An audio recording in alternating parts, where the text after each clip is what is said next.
homeless living in dismal conditions. They are more interested in pushing their pet projects to house criminals in residential areas of Morris Park than they are of providing housing for the surmounting homelessness and seniors in our community. They are more interested in sympathizing with rapists, murderers, drug dealers, and thieves than they are protecting the life and lives of men, women, children, and seniors. They are more interested in creating a vacuum of lawlessness by defunding the police and the cashless bail reform than they were intending to the first duty of government, which is the protection of life. They are more interested in making out-of-town developers rich with their backroom deals than they are in addressing the infrastructure of our communities. They are more interested in chasing businesses and employment out of our city and out of our state than they are in producing more business and more jobs for the people of our state. They are more interested in vilifying real property owners than they are towards finding a solution for both real property owners and tenants. Lastly, they're more interested in pushing lies and manipulations of truths in our children's classrooms, with boys can be girls and girls can be boys, and CRT nonsense than they are in teaching our children truth in learning, and finding ways so that we don't fail our seniors in high school, bringing back trade schools and vocational schools. They are more interested in demoralizing our society by way of dumping all of their ineptitudes in the Bronx instead of addressing the real necessities that the state is facing. Parents' voices will be paramount. We will not allow our government to shut us down. These far-left so-called Democrats, I can assure you, are not the Democrats of JFK. They have been hijacked with an ideology hell-bent in destroying our quality of life. We are citizens, we are residents of this great state, which yields, I can assure you, a power at the fingertips, at our very fingertips, more power than they have. On November 8th, use your fingertip and vote them out if you don't like what they are doing. And if you do, then vote for the Democrats. I say vote red, vote Republican, vote conservative, and let's bring back safety, stability, prosperity, and the way of life and our quality of life as we knew it and better. Thank you so much. Thank you, Samantha. This crisis is very similar to, I'm a 5-time cancer survivor from the 9/11 response phase I had. This is a cancer that is creeping up into the communities with this whole immigration policies that are just ludicrous. Within New York City, within the Bronx, we have a city unto itself, that is Co-op City. 50-some-odd thousand residents. This will spread into Co-op City, to Pelham Bay Park. I want to introduce you to a dear friend, leader of Co-op City, Al Quattlebaum. Thank you. As John said, I am a resident of Co-op City, a community leader. And this behind us was never asked of us. They just did it. The way I understand how democracy works is that they come to our community board and ask. They ask the residents of the community, and that was never asked. So how do they have the gall to put something up like this in our community?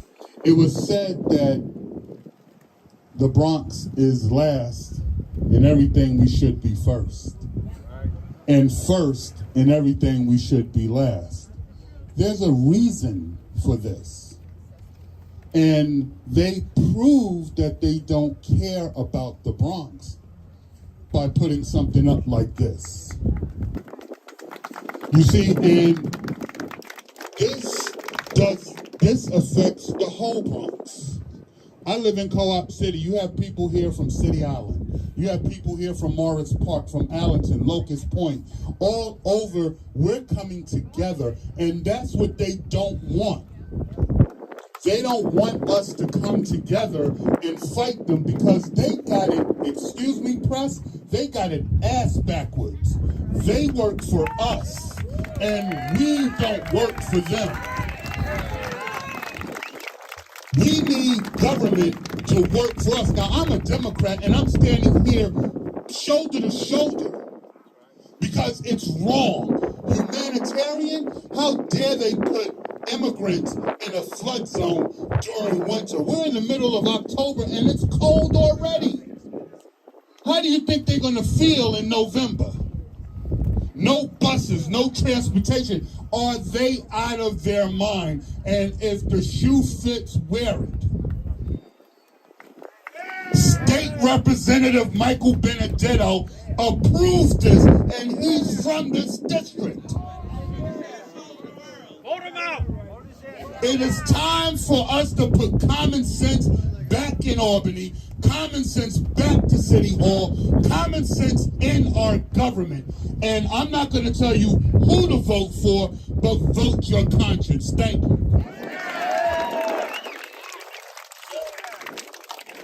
How would you like to have Val over for Thanksgiving dinner? Another strong voice in our community is Gene DeFrancis. He's led a fight many times, and he's taking the lead on this fight for us. Gene? Thank you, John. We haven't even scratched the surface yet. What you hear right now is the Bronx calling out for help. We need the help. Our community leaders work tirelessly every single day. Those overdosing on methadone, those who can't afford diapers for their kids, those who fell into a sinkhole, a pothole, lost electricity. We need help in the Bronx. We need our elected officials to be here with us. My heart bleeds for anyone escaping socialism. I'm there with the men and women of Venezuela that want to get the heck out of there. But like I tell every single Bronxite, stay here and fight. Don't run, because we're united. You don't see it all the time. We fight like family. We bicker. We want our way. We're strong. But when it comes down to it, if you need help, the Bronx is there. Don't tell us and try to get on our guilty side and guilt us, saying we need to have a heart.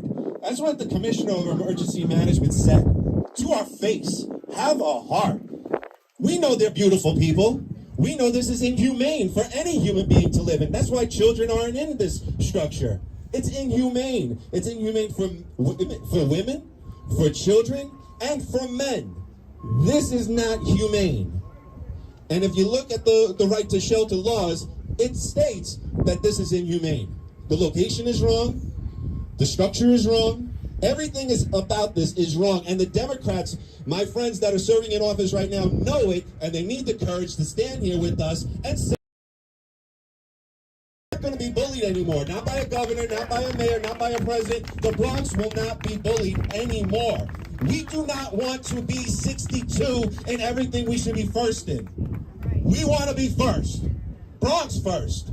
This is my home. My family's been here for 100 years, and I'll be damned if I leave it in tatters and torn. Dumped on with a new methadone clinic, with more homeless shelters, that they're shoveling people out of their homes in Brooklyn and Harlem to come here. And we welcome them. And then we welcome more. And then more. And then more. And then more. And then more as Brooklyn benefits from it, and then they make fun of the Bronx. Oh, look how dirty the Bronx is. Our small businesses are struggling because people don't want to shop in the Bronx. They drive up to White Plains. They talk about how they're going to Brooklyn to have a good time. In our face. You don't know what it's like to be a community leader in the Bronx, where they laugh and say, I'm moving to Florida. I'm getting out of here. I can't take it anymore. These men and women behind me, we're going to take it. We'll die here if we have to. This is the hill we'll die on. This is our home. You don't leave your home. To the Venezuelans, stay home. Not out of hate. Fight. Fight like these men and women behind me. Fight for your home. Don't run away. Enough is enough. I want to thank every single man and woman that are out here today. This is just the beginning. This is just the beginning. We're here for you. Fight for your home. Don't move. Don't move. Thank you, Gene. By the way, my name's John, last name Greaney. We have a fight going on, and we have fighters that have been doing community work all over this nation, all over this state, all over this city. Anado from the Guardian Angels would like to call upon you to show, I'm sorry, right behind you. Let us know you're with us, Anado. Absolutely, 100%. Thank you to everyone who is here. Because you're here, I'm here. I am representing the citizens of City Island who called on the Guardian Angels to come and help them. As a last line of defense, people have to stand up for what they believe in. And personally, if looking out for myself and my family and my community is a sin, may God forgive me. But we need to stand up. We need to show that we have the resolve to continue this fight. And it's not that we don't have empathy for those who have less than us. Of course we do. However, there are other places, there are other ways of doing this. I stood here 2 days ago with residents of City Island, and we actually got to walk through those woods. They say they can contain this. The mayor says the National Guard will be out here. A global security expert. This is what I do for a living. We actually could walk from here to City Island. We could walk from here to New Rochelle.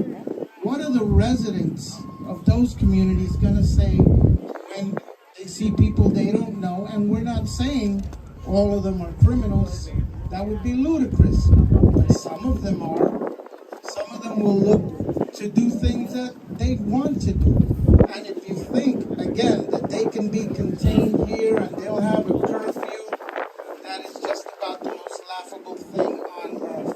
I ran security for shelters. Yes, we have a curfew. But guess what? If you don't want to keep it, it's your right not to. Now, these people, a lot of them are fighters, and they've walked from country to country to get here. And again, containment? No, not going to happen. What we need to do as people is get ready. You can reach out to the Guardian Angels. You can reach out to any like-minded organization or start one yourself. Or if you want to start a block watch or community watch, reach out to us. We will be your training wheels. It doesn't have to be that you wear a red beret and a red sateen jacket, but you have a moral and ethical obligation to yourself, your family, and your community. And again, if that's a sin, may the Lord forgive us all. Thank you. Few words in Spanish. What's the National Guard going to do? Keep them in this area? That's what they're supposed to do, but that's doubtful. Soy un director de Los Ángeles Guardianes y uno de los fundadores de Los Ángeles Guardianes. Ha estado con esta organización por más de 43 años, ya casi cerca de 44 años. Y estoy aquí con los ciudadanos de City Island, los ciudadanos de Country Club, Bronx, donde yo vivo. Yo no soy de afuera, yo soy de aquí, nacido y criado en el Bronx, Nueva York. Y estamos aquí para aportar a la comunidad. Gracias. Thank you, Ronaldo. Just noticed behind me, as Ronaldo had mentioned about the National Guard. I guess some of you camera folks and you reporters noticed that they did arrive about 20 minutes ago. Anyway, going back to the community, Bernadette from the Van Nest, Morris Park Avenue. Would you say a few words, please, your concerns? Good morning. My name is Bernadette Ferrara, and as the president of Van Nest Neighborhood Alliance, I'm also a longtime resident, lifelong resident of the Van Nest, which is close to Morris Park. And I'm also a Community Board 11 longtime member, and I serve as chair on the Education Committee. Mayor Adams found $15 million a month to house illegal border crossers in this tent city. I have to ask, where is the $15 million a month for homeless Bronxites, some of whom are veterans, and for senior community centers that Van Nest, Morris Park, and Pella Parkway lack? And for the library Van Nest lost in 1998, that was never replaced. And for middle schools and other infrastructure supporting the new multi-family housings built throughout the Bronx. Mayor Adams is providing amenities that we lack to people who broke the law to enter our country. Each of the unvetted single men being moved to Orchard Beach has broken U.S. law by not making their asylum claim at an official border crossing checkpoint. They just sneaked in and then claimed asylum. That is not how it works. Congress members Alexandra Ocasio-Cortez and Richie Torres, City Council members Oswald Felice and Marjorie Velasquez, and Bronx Borough President Vanessa Gibson. I call upon you all to stand with the community leaders in the East Bronx to oppose the unwanted tent city here at Orchard Beach. Our elected that Governor Hochul to move these illegal border crossers to a military facility elsewhere in the state, just like the governor of Massachusetts did for Martha's Vineyard. I will fight this latest assault on our quality of life as hard as I can. Every time we turn around, there's another threat to the safety and stability of our East Bronx communities. It has got to stop. Thank you for inviting me, John. Well, thank you everybody for coming today. My name is Patrick McManus. I am the chairman of the Bronx County Conservative Party. I have actually, as John stated, been on the front lines with cashless bail. I've done a walk to Albany with Sammy Ravallo. That's one issue. These people that are being sent here, they're not all criminals, but in any group this size, there's going to be a criminal element. Now, what's going to happen is these people are going to be allowed into our communities, and they're going to commit crimes. And what's going to happen, even though they're here illegally, because we're a sanctuary state, a sanctuary city, these people are going to be processed and released right back out. We don't even know their identities. Aside from the dimension, it's the government's duty to protect our health. Our federal government is failing us by allowing millions of people to cross that southern border with no type of medical experience.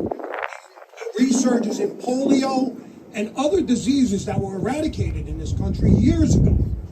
And now our city is putting thousands of medically unvetted, let alone criminally unvetted, individuals into our communities. How is that going to all the people of our communities? We're not, but it has to be done in a sensible manner that is safe for the community as well as safe for these individuals. Okay? They're not medically screened, as I mentioned. Now you're going to house them in a closely confined area with no medical screening. It is a breeding ground for illness and sickness, and then you're going to release them, much as what was done with the coronavirus. These people are going to be allowed into our communities, thus spreading the illness through everyone. Thank you for letting me speak today.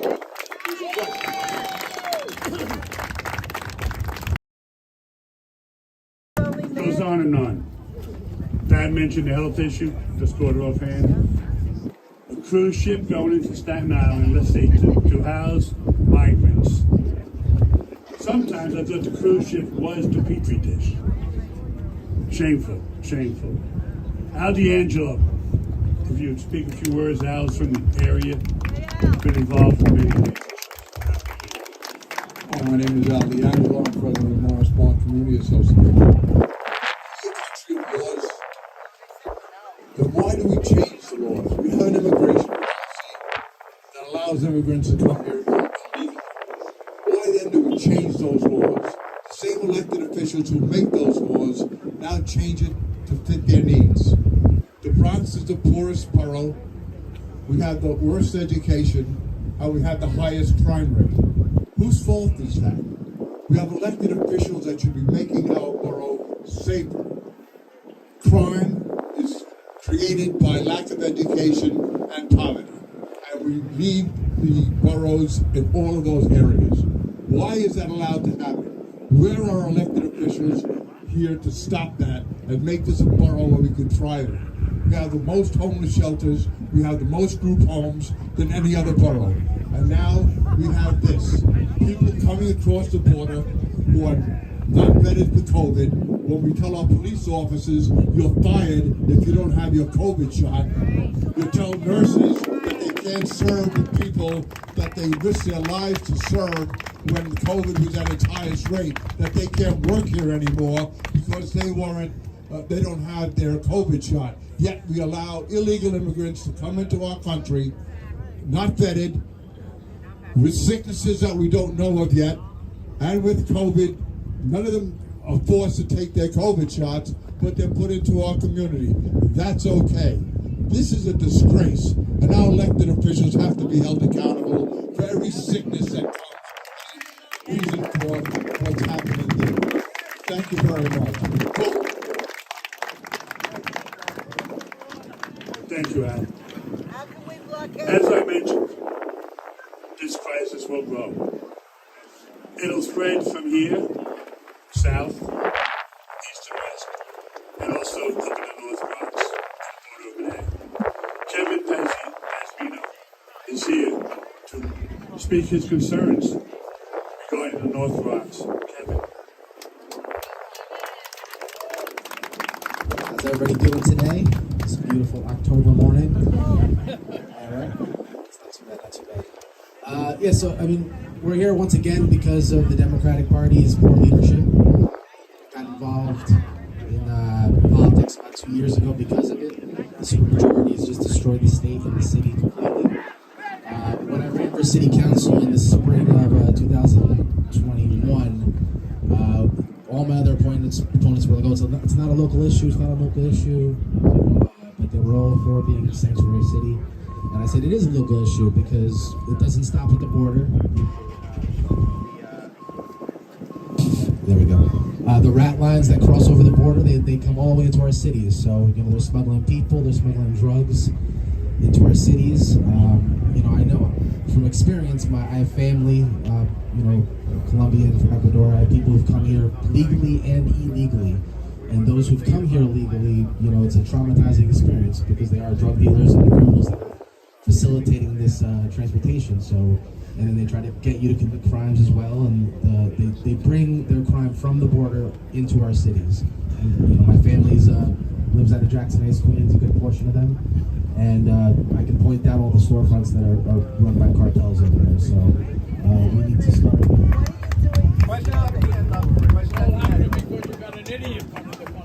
Yes, we do, unfortunately. So that's what we need to do. And then at the end of the day, it's really about getting people out to vote. That's really at the end of the day, because right now we have Eric Adams in the office as mayor. 8 million people in the city, 1 million people voted. So an eighth of the population voted for us to get everybody out to vote, and then we will turn it tides. So get everybody out there to vote, please.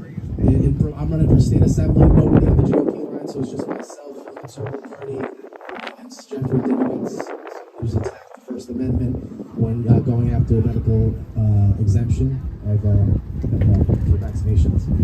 We'll get back to John Greaney. Thank you, guys. Thank you, Kevin. George Have, I refer to him as George Have, former member of the Community Board 10, which is dead smack. George, can you address some of those community board issues? Because we all know the community board was not notified about this as well. Thank you, John, for organizing this. Without them, we wouldn't be here. Thank everybody from the community for joining this. I mean, this surprising event with lack of community input is just simply egregious. The need is created by inaction at the federal level. The Callahan ruling, which not many people bring up. New York City and New York State sanctuary city policies exacerbate this growing problem. The result is concerned communities in a city lacking resources to deal with this magnanimous issue. Now, we would be remiss if we did not realize this is just another battle in the war on our low-density areas and our quality of life. It's plain and simple. This is just another battle in that war. Because we know from the federal level on down, there is a war on low-density zoning. Plain and simple. And I leave with simple message. If we want to keep and reap the blessings of our fine quality of life, we must endure the fatigue of supporting it. If we don't stand up and fight, we are going to lose what we have. Community equals common unity is what brings solution. I thank you. God bless you all. God bless our community. Thank you, George. John Greaney has been a longtime friend of mine, knocking on doors, community activist, fighting for everything it takes to help the homeless veterans, trying to feed the needy during Thanksgiving time, holidays, trying to give toys for kids. It's just something that John knows all about when it comes to humanitarian causes, humanitarian issues, and how to handle it properly. John, say a few things. Thank you, John. Thanks for inviting me. Thanks for everybody putting this together, like George said. One of the things that's very frustrating is that the mayor, when he does things, he doesn't include the communities that he represents. He just does what he wants as if he's the king of the city here. Reached out to our local residents. Now, maybe he shouldn't have reached out directly, but it should have come from the people below him. Our councilwoman, our assemblyman, our congresswoman, and our senator. But none of them thought to reach out to the community here and get our input on this. But whose fault is that now? People voted them in. So we should be mad as hell and reach out to them and tell them that in the future they need to reach out to us. And let's make a change in November, and let's make sure we get people in that care about us. This community, you guys all know, because if you live in this community, we were devastated during Ida. We had homes that had 4 to 7 feet of water in their basement. Thinks this is a good idea, putting tents right up on the water's edge where they're going to be freezing cold, have to deal with the water and conditions. This is a ridiculous, ludicrous idea. He should be ashamed of himself for putting people here. I think that the mayor needs to find better, humane conditions for these migrants. And then it's just not fair to the community and to these migrants. We don't know, as many have said already today, we don't know, whether or not they've been vaccinated. I'm a small business owner at Throggs Neck, and I have less than 10 employees. And yet, I had to force all my employees to be vaccinated if they wanted to keep their jobs. These migrants are not being forced to get vaccinated. So how is that fair to the citizens of this city that we're forced to get vaccinated and the migrants are not? It's not fair to the community. It's not fair to the migrants. You're putting them in a condition that they might be in health with the health concern. So I asked the mayor, we demand that they move these tents and put these people in better conditions where it's better for them and better for the community. God bless you all. Thank you. Thank you, John. Folks, you've heard the community concerns. It's not an issue. Migrants, no question about it. Our heart goes out to them. We will be there to help them. We will be there to carry them. But if this project goes through the way it's being handled now, we're going to fail. And if we fail, everybody fails. I called this press conference because Dan Isaacs, a friend of mine, an attorney, is willing to take this on pro bono to start the litigation. And Dan, would you step up, please?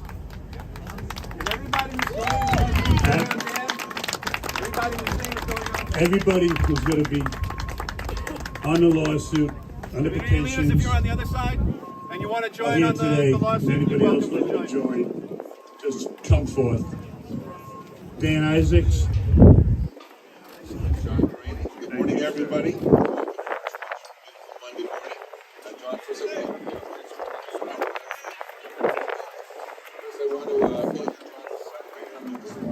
want to acknowledge your service for over 35 years in the military to 9/11. And I also want to acknowledge the presence of an old friend of mine, Mike Medino, the Bronx County Republican Chair, Patrick Maness, of the Conservative Party. So I was asked to come here this morning to talk to the local community leaders about what we can do legally to stop what's going on here. It's an outrage, not only to the members of this community and how, but also to the immigrants themselves and how they're being treated here like political pawns. I mean, what looks to me like a permanent base that's being built here in a parking lot is an outrage to all concerned. So we're going to sit down and see what we can do legally to put a stop to this by the filing of the temporary restraining order and the issuance of a permanent injunction. So it's a pleasure to be here. It's unfortunate that I am here to address the situation, and I will do whatever I can to work with the local community leaders here to put a stop to it. So any questions? Media at this time, any questions? As an attorney at law here for over 20 years, I want to do a shout out as well to other attorneys that they will join the legal team. And this movement is very important that we stand together in such a time as this. Thank you so much. And how these people who lured over here with false promises by this open border policy is an outrage. And they're the ones who are paying the price for the dangerous journey that they traveled to come here and being put in a parking lot in these types of conditions. What's going to happen to them? They're going to be stuck here in these tents, even though we're being told it's going to be temporary and it's only going to take a couple of days to process. Come on, we know the real deal. This is going to be here for a long time, and these folks are going to be stuck here. All right, we're going to start with questions. Fox 5, you want to go first? Yeah, have you guys filed a restraining order, and where will you be filing it? What court? It has not been filed. Has not been filed yet. This came here first of all to speak to the putative petitioners. It'll be filed here in this county. When do you anticipate doing that? Do you file a restraint, or do you file a lawsuit? Well, what we do is we file a petition seeking a temporary restraining order pending the issuance of a preliminary injunction by the court, which will be filed in the Supreme Court. And we'll get that done as quickly as we possibly can. To try to stop the migrants from coming here. Well, first of all, put an end to this facility being erected here. You know, and the reality is that those who are they should get proper accommodations, right? Not something like this, but be here at all. There's a legal process to come to this country, and open borders is not the way to do it. Diversity as a nation, but this is not how you do it. And to have these folks ending up in tents like this, with the weather the way it is here, that's inhumane. Send them to the Waldorf Astoria. Is there Any other questions, please? Yeah, John. Bob, go ahead. What's going to happen to the people that aren't going to be allowed into this country? Have they said, has the mayor said, the governor or the president, how they're going to handle these people? Are they going to deport them or are they going to just leave them here? As you all know, I'm not in communication with the president, nor the White House, nor the governor, nor the mayor. How are they going to treat them? I hear just as much as you hear. The ones that can't stay. As they come in, looking for asylum, looking for refuge. How many are let go without desk appearance tickets? I don't know. How many hundreds of thousands, a couple of million, have been thrown around the country in the dark of night throughout the past year and a half, landing at various airports, have been housed at various vacant military bases, to bring attention to the issue, which it has. Now it's really brought attention to our city and our state to try to wake up the elected officials in office. I know I certainly will kick ass should I be elected to the assembly. So Bob, how are they being handled? Please call the White House and let us know. Any other questions? Sure. So if during COVID, Governor Cuomo opens up the Javits Center, Yes, ma'am. 2,500 people, how come they don't go there? They're closed. Comic-Con. Okay. Oh, Comic-Con. yeah, well, That was the yeah. answer. Okay. The question, the issue, again, under the auspices of the New York City Office of Emergency Management, the way I best understand it, at the Commissioner's appearance last week on City Island, at the City are the managing agency of this project. During the pandemic, retrofitted the Jacob Javits Convention Center. A couple thousand beds, health facilities, administrative processing center. Yes. Why is that door not open right now, as these buses have landed at the Port Authority? Thank you. Anybody else? Go ahead, I'm sorry.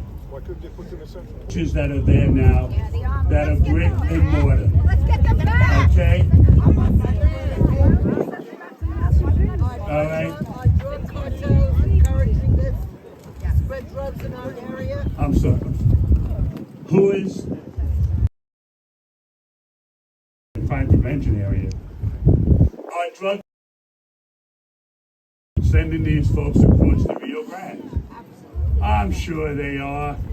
I'm sure they are. We all know that. We've heard it over and over again. The fentanyl issue. These people are carrying bags of fentanyl with them. They're given a free pass. As Senator Ted Cruz in Texas mentioned, they wear wristbands. A blue wristband pays so much. A yellow wristband gets so much. A red wristband takes them over here. Yes, ma'am. They are involved, of course. Thank you. Thank you. Sorry. This may be off the subject. I live in Bronx Neck. Does anybody know what's going on in Fort Schuyler? The same thing is in there, but nobody has a word. Nobody's been told what it is. Because that place is locked up on the Navy side of Maritime. We have not heard anything about, are you talking to Maritime College? Heard anything? But believe you me, we will travel over there today. Thank you for bringing that to our attention. Any other questions out there, please? What do we do? Okay, I'm gonna ask Dan. I'm gonna ask Dan to reiterate that. The woman in the back asks, what happens if this structure does not disappear? Tina mentioned it, Samantha mentioned it, Mike Rendino, Pat McManus, every community leader here has mentioned it. As we are here today, we were here last week, and we were here last week on Thursday and on Saturday. We will continue to be here. To be here to protest it, to monitor it, but most importantly, let me remind you, I've asked all these folks to come here to join me. It is not fair what you are doing to human beings, period. It's the blight on the communities at large, no question about it. It will cause problems. President Clinton was on the air the other day, I understand, with a statement. A system can only hold so much before it implodes. We are imploding. Then she asked legally, if this continues, what further action do we take? First step, second step, or we just be loud enough for them to hear your issue? Again, the first step will be for us to file a temporary request for temporary restraining order pending issuance of a preliminary injunction. We will also ask that it be held on an emergent basis. So let's take it step by step. That's why we all need to sit and talk together as community leaders, band together as one. But I can assure you we will not rest until we get this place closed down for the sake of its guests. Got a question for the press. Are you freezing cold? How does this feel right now? How do you think this is going to feel to the poor people that are coming here? I know I'm freezing. I was a New York City firefighter. This isn't fair. It's not fair to the people that are coming here. It's not fair to the residents. How do you guys feel? You cold? News 2, you look freezing over there. You cold? Yes? Yeah, you look like you're freezing. Tell people that. Let them know the real story here, okay? Not just angry people. We're angry for a reason, okay? And if I can add one thing, I know we had a lot of speakers, but one thing was left out. This project is in perpetuity. They have no end in sight. This could be here in the summer. This could be here next year. There's no full plan. And so I heard a couple of people talking about, well, what about this? This is wrong on so many different levels. So even if we change the location, it's still wrong. You could go to another level, and another level, and another level. It's still wrong on so many levels. So solving one issue like a new location or a new location in the Bronx and things that I spoke about, it doesn't fix those issues. The Bronx needs help. Good questions, all valid questions. Guys, this isn't just even a Bronx issue. This is a state issue. This is a national issue. Governor Abbott, Mayor Adams, call the president, get together, figure out a system. Just to show you how much we have Lee Zeldin coming here from Suffolk County in about a half hour. He's going to do a quick presser if anybody can hang around. This isn't just the residents of the Bronx being affected by this. John, I'll turn it over to you. Thank you for having us. Thank you, community leaders, friends, for coming out. Thank you, press, for covering this. I really do appreciate it. As everybody has indicated, it starts at the top. It starts at the White House, works its way down to the state and city. And please, when you go back in and you start cutting the edits, just don't remember that why we're here today. To wake up the elected officials, they are absent. They are not here. Let them know there's a problem. They should be here. Thank you so much. Hold on one second. I'd like to end this with a prayer to make sure we all cover this. Thank you.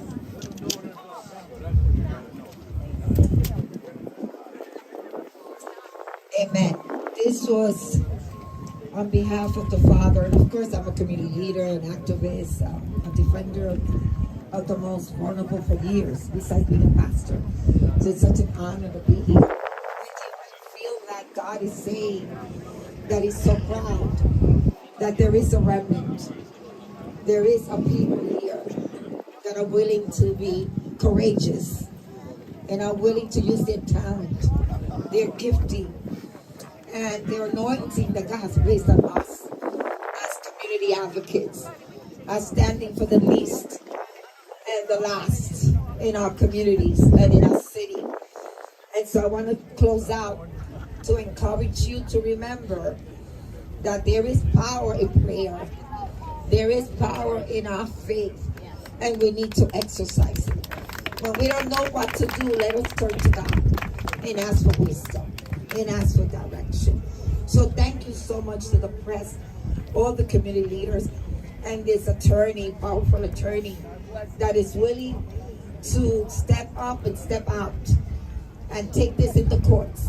I've been an attorney for many years, and I'm willing to join the legal team and stand up in an hour that is so big.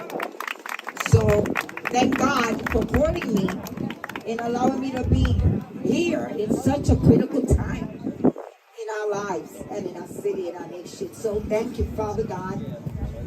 I ask that you bless every speaker, the press, every mom, every dad, everyone here today, Lord God, that you continue to mark us with your mighty hand of grace and mercy. Because the battle is huge. It's bigger than us. It's bigger than a government. It's bigger than man. We need you. So in your sovereignty and in your mercy, please continue to help us as we move forward to really be an impact and make a difference. Father God, and change and reverse the status quo in a beautiful, wonderful, powerful nation that you've chosen to house the nations for unity, Lord God, for blessing, for prosperity. And God, it's ignite right now in danger. We trust you.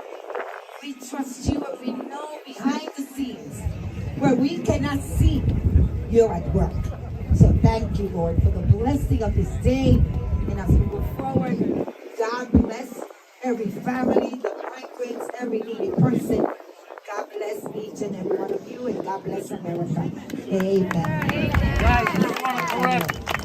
Lee is not coming. He'll be here Friday. There'll be another release coming out. This whole group here. Everybody be out here. Congressman Zeldin, the statewide candidate. Every day. And hopefully some of the Democratic officials will join us, because I'm going to call them personally. I'm going to call out our local councilwoman, Marjorie Velasquez, get her up here to stand with us. We're going to call Mike Benedetto. And we're going to get everybody up here, and we're going to hopefully it's going to be a unity rally. Both parties agree. Amen. See you Friday.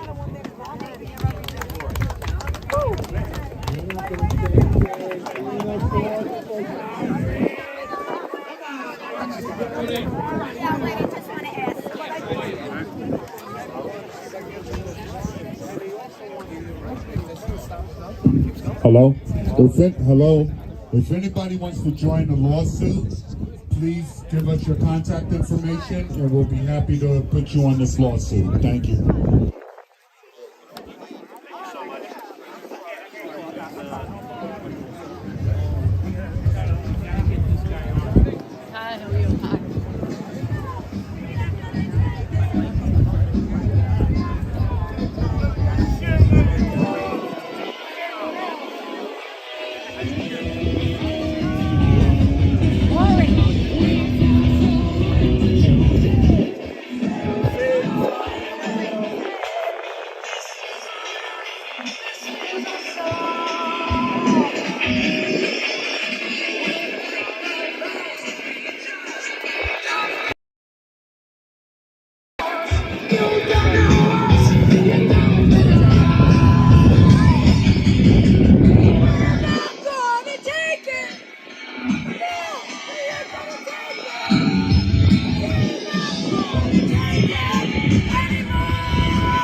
stand up for them and tell you, we're not going to take it.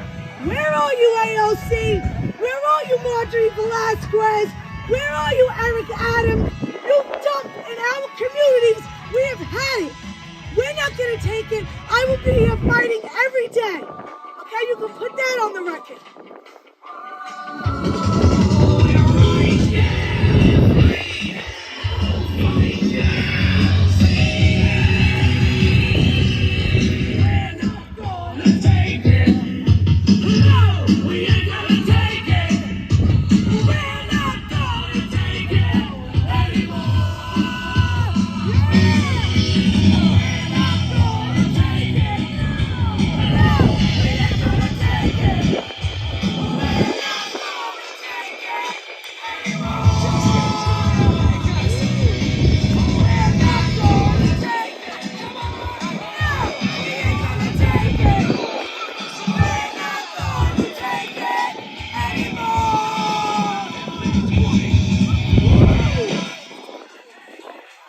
The Bronx, and I'm gonna fight and fight until these tents are gone. Yeah, Tina Forte! Cowbells! We need the cowbells. Shake them up. Cowbell! Can you hear more fighters? We need more fighters like Tina Forte. I gotta tell you, this woman I trust and I believe in. I've been watching her for some time. And I thought, man, she's really got some nerve. I can't believe some of the things that she's saying. But you know what? I'm a truck driver. And I understood exactly what she was saying. She was speaking my language. And I am behind her, the America First warehouse, the America First movement. That's right, America First. Ultra MAGA, Trump-loving people like me are all going to back up our friend Tina Forte. Okay, it's Tina Forte. That's what she likes. I asked her.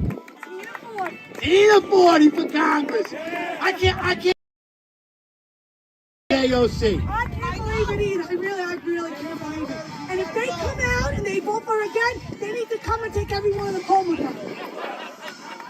You know, you make so much sense. Common sense is what I see. And that's what I hear from Tina Forte for Congress.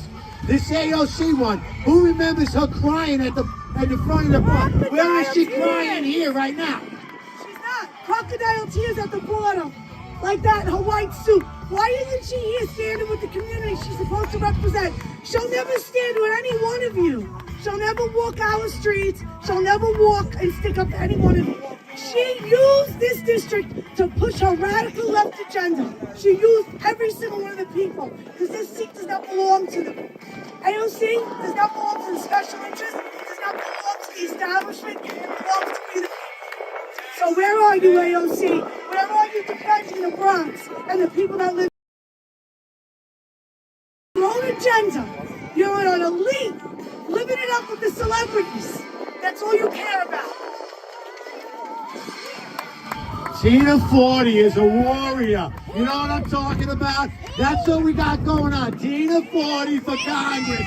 We need a warrior in there. We don't need a sellout. And that's what you got in there right now.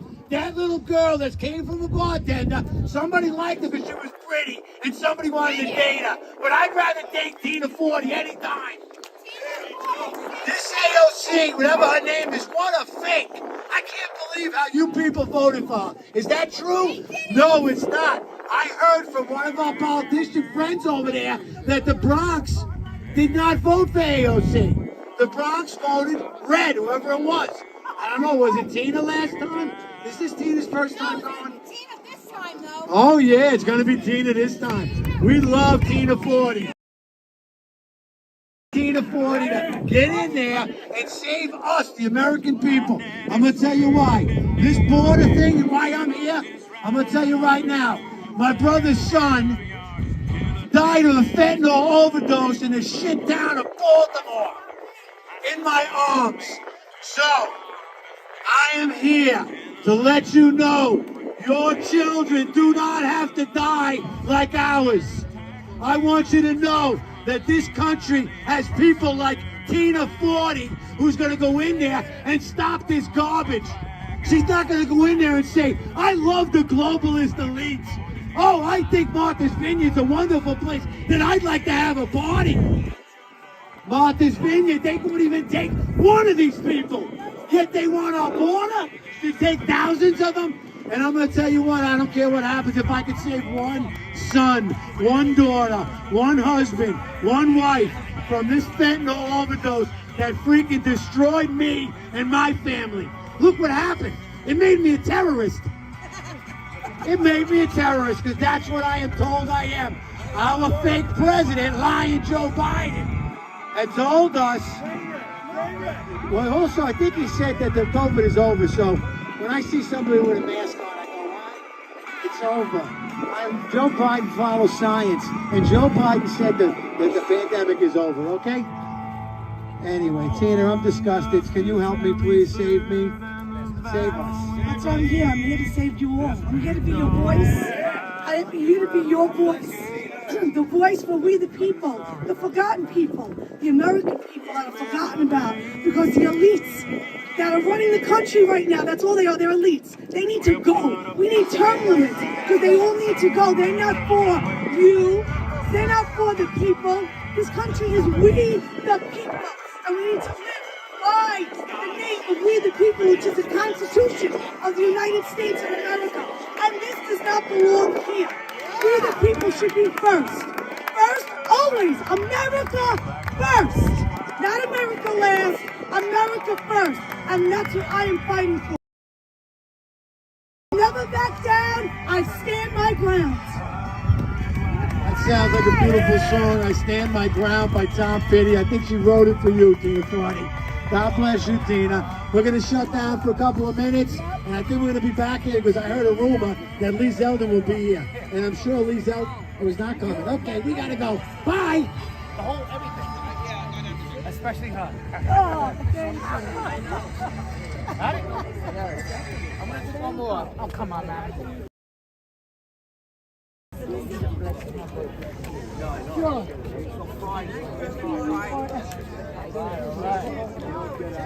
This is still here. We're coming back, right, Tina?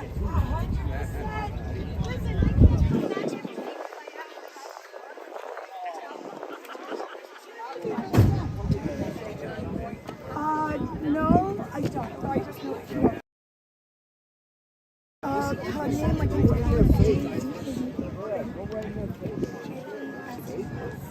Go right in their face.